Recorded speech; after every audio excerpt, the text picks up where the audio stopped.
آره تو بد کردم. بچه خودم دیدم حلال کردم. تقدیم به همه مادران افغانستان. قبول دارین مادرهای افغانستانی با بقیه مادرهای دنیا فرق میکنن؟ آره فرق دارن. اونها دنیا رو یه جور دیگه دیدن، یه جور دیگه تجربه کردن. اگه بپرسن مادر افغانستانی یعنی چی؟ میگم مادر افغانستانی یعنی خیلی از تیکه های قلبش توی وطنش جا مونده، توی کودکیش، توی زادگاهش. مادر افغانستانی یعنی خاطرات رد شدن از مرز و جا گذاشتن خاطرات عزیزانش که توی افغانستان موندن.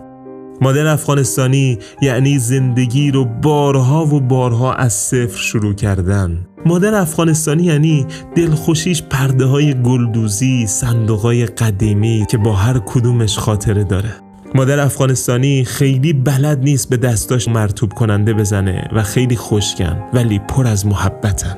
مادر افغانستانی که دیوارش از همه کوتاه‌تره و نگفت من، همیشه گفت بچه هام. مادر افغانستانی یعنی فکر مدام این که وقتی من از دنیا برم بچه هام مسافر و غریب کدوم کشورها میشن. مادر افغانستانی وقتی باهاش درد و دل میکنی میگه عیبی نداره، درست میشه، اما خودش تا صبح به فکر مشکل بچهشه و خوابش نمیبره. مادر افغانستانی شاید سواد زیادی نداره، شاید هنوزم بعضی کلماتو با لهجه افغانستانی میگه، ولی یه چیزو خوب میفهمه، این که کدوم یکی از بچه‌هاش حالش خوبه و کدوم یکی بد.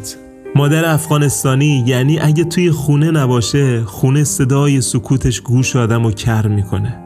مادر افغانستانی خیلی از گوشی‌های امروزی سر در نمیاره، اما همینقدر که بتونه توش عکس بچه‌هاشو ببینه بسشه. مادر افغانستانی یعنی اون لحظه‌ای که بچه‌ش از خارج زنگ میزنه انگار دنیا رو بهش دادن. مادر افغانستانی یعنی دیدن پینه‌های روی دست پسرش و خود مادر آب شدن. مادر افغانستانی یعنی چشم امیدش به بچه‌هاش.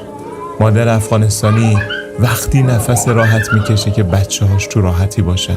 مادر افغانستانی یعنی وقتی که بچهش میگه کارگری رو گذاشته کنار و برای خودش داره کار میکنه، انگار دنیا رو بهش دادن. آره مادرهامون شاید آرزوی زیادی داشتن که خیلی براش تلاش کردن، به خیلی هاشون هم نرسیدن، چه برای بچه‌هاشون چه برای خودشون. خیلی چیزا میخواستن نشد. الان دیگه نوبت ماست که شبانه روز تلاش کنیم تا اونا به آرزوشون برسن. ما کنار شماییم برای لبخند مادرامون. مدرسه کسب و کار افغانستان.